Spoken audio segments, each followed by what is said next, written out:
Nefes borulanda da boğazımda gıcık. Qıcıq var. Böyle gıcık verir de öskürmeden bu kriz hastalıktan kalandı. Dilbər xanım, Şimdi axşam gidin. yatanda səhər boğazınızda bir yığıntı yığılırmı? Tüpürəsiniz, atasınız, yoxsa yığıntı olmurmu? Ben onu hiç eləmirəm. Hiss eləmirsiniz. Eləcə qıcıqlanır. Ha. Gündüz çox olur, gecə çox olur.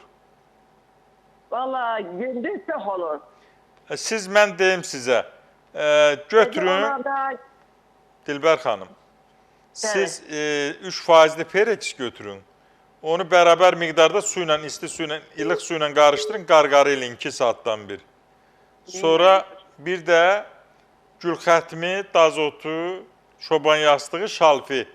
Bu bitkilərin qarışdır, çayını iç, həm də qarqarı ilə. Bir də 2 saatdan bir təmiz bal, bir çay qaşığı ağzında sur.